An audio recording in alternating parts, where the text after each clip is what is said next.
welcome back to my channel Law Knowledge Learn Something New with Priyanka. So today we will discuss about our next topic, that is constituents of torts and the difference between law of tort and crime. So let's get started.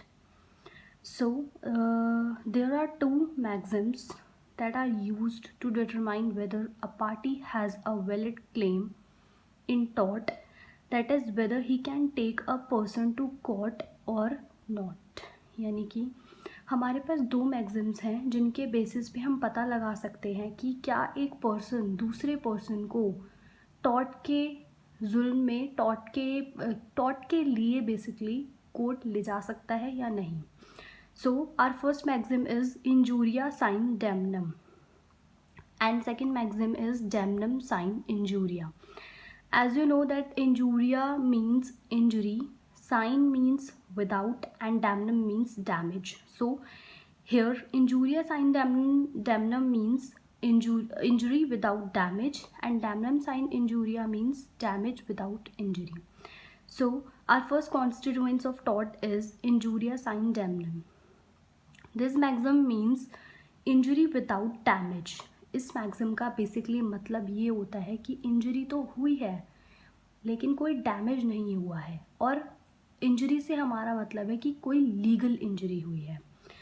It states that it is a situation where the defendant has done a wrongful act or omission the consequence of which plaintiff suffers a loss or damage. इसका basically मतलब ये होता है कि यहाँ पर एक ऐसी सिचुएशन अराइज होनी चाहिए जब डिफेंडेंट ने कुछ रॉन्गफुल एक्ट किया हो और उसकी वजह से प्लेंटिफ को नुकसान हुआ हो, उसको लीगल इंजरी हुई हो और उसका लीगल राइट वायलेट हुआ हो. Here the term damage means any kind of monetary or other damage which results into violation of legal right. यहाँ पर डैमेज से हमारा मतलब है कि हमें मॉनेटरी बेसिस पे हमारा डैमेज होना चाहिए और साथ में हमारा लीगल राइट भी वायलेट होना चाहिए. This is a fit case for an action under the tort and the defendant is held liable for the same. अब इस केस को अगर हम इस केस की बात करें तो ये एक परफेक्ट केस है जिसके अंदर हम बता पाएंगे कि डिफेंडेंट जो है वो इसके लिए लाइबल होगा. So first let us discuss with the case law, that is Ashby versus White. In this case, the plaintiff was a valid voter at a parliamentary election. The defendant, the returning officer at a voting booth, wrongfully disallowed the plaintiff from exercising his franchise. Now, there was no monetary loss suffered by the plaintiff. Even the candidate for whom he wanted to vote won the elections. The plaintiff still succeeded in his action against the defendant because there was the plaintiff's legal right was violated. So here the defendant had liable for that. So इस case में हमारा हुआ क्या था कि जो plaintiff था वो एक वैलिड वोटर था, मतलब कि उसकी एज थी कि वो वोट कर पाए. वो एक तरीके से पूरा वैलिड वोटर था, वो इजीली वोट कर सकता था. लेकिन डिफेंडेंट जो हमारा रिटर्निंग ऑफिसर होता है बूथ पे, उसने रॉन्गफुली एक्ट किया, उसने रॉन्गफुली मना किया कि वो जो प्लेंटिफ है वो वोट नहीं दे सकता. सो यहाँ पे उसका राइट वायलेट हुआ है यूनिवर्सल अडल्ट फ्रेंचाइजी का. एंड यहाँ पर कोई उसको मॉनेटरी लॉस नहीं हुआ है प्लेंटिफ को, बट फिर भी इस कंडीशन के अंदर प्लेंटिफ का लीगल राइट वायलेट हुआ है. तो इस केस के अंदर हमारा टॉर्ट कमिट हुआ है. यहाँ पे देखा जाए तो कैंडिडेट जिस पार्टी को इलेक्ट करना चाहता था वो इलेक्शन में जीत गई, बट फिर भी प्लेंटिफ अगर केस फाइल करेगा डिफेंडेंट के खिलाफ तो डिफेंडेंट जो है वो उस चीज़ के लिए लाइबल होगा. सो our second constituent of tort is damnum sine injuria. The maxim means damage without injury. इस मैक्सिम का मतलब होता है कि हमें डैमेज हुआ है लेकिन लीगल इंजरी यानी कि हमारा कोई राइट वायलेट नहीं हुआ है. It states that all the damages suffered may not give rise to an action in tort. इसका बेसिकली मतलब ये होता है कि सारे डैमेजेस ज़रूरी नहीं है कि अगर डैमेज हुआ है तो हमारा राइट भी वायलेट हो. It implies that if an act caused damage to a party without the infringement of legal right, then it could not be said a tort. इसमें बोला गया है कि अगर उस किसी भी पर्टिकुलर इंसान को डैमेज हुआ है लेकिन उसका लीगल राइट वायलेट नहीं हुआ, इन्फ्रिंज नहीं हुआ, देन कोई टॉर्ट नहीं हो माना जाता है. To constitute a tort it is utmost important that the wrongful act committed by a person should result into the violation of right in respect of damage caused. ये सबसे ज़्यादा इम्पॉर्टेंट होता है कि हमारा लीगल राइट वायलेट होना चाहिए इसके अंदर. Let us discuss it with the case law. Case law is Gloucester Grammar School. In this case, the defendant, a school teacher, set up a rival school in the same locality and he charged low fees. Students dropped out the plaintiff's school and joined the defendant's school. The plaintiff filed a suit in the court, but he had no remedy as there was no legal wrong committed by the defendant. Thus, in this, there was monetary losses, but no violation of legal right. So, defendant was not held liable.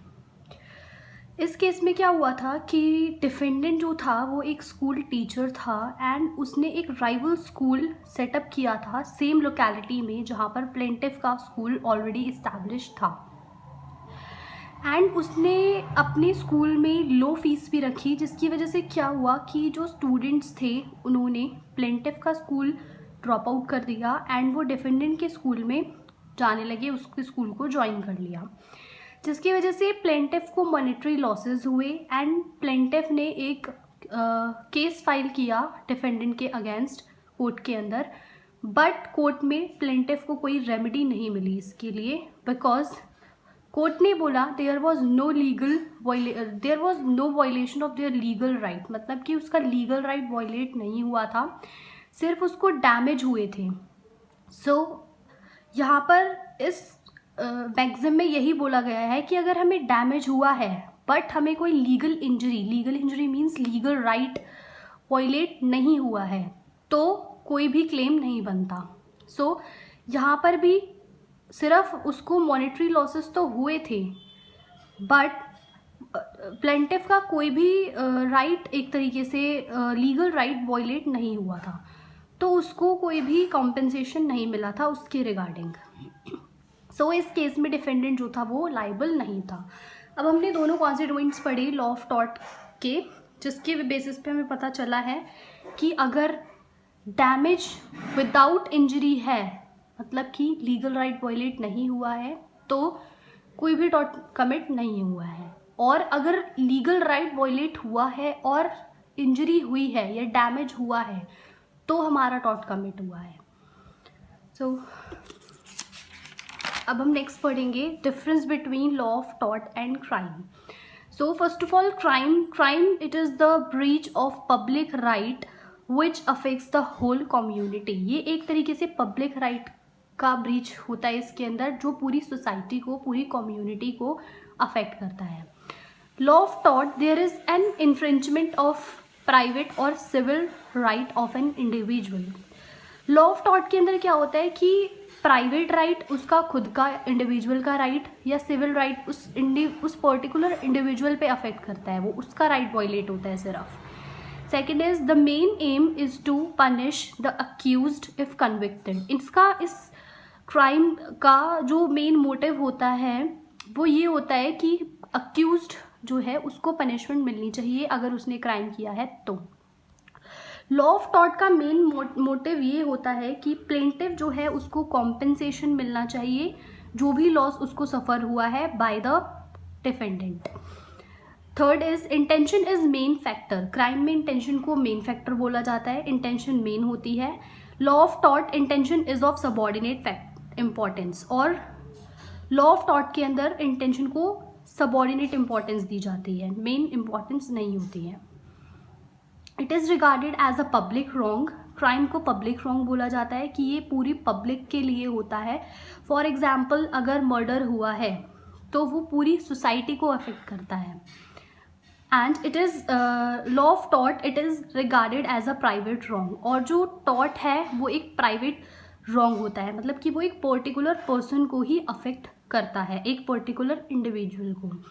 Next is wrong doer is punished by the state, जिस किसी ने भी गलत किया होता है उसको state punishment देता है। And in tort wrongdoer has to pay damages to the plaintiff, और टॉर्ट के अंदर रॉन्ग डूअर को डैमेजेस पे करने पड़ते हैं प्लेंटिफ को, जो भी उसने नुकसान किया होता है प्लेंटिफ का। So thank you guys for watching it, and I hope you like this video. If you like the video, then please do like, share and subscribe to my channel. And if you have any doubt, let me know in the comment section.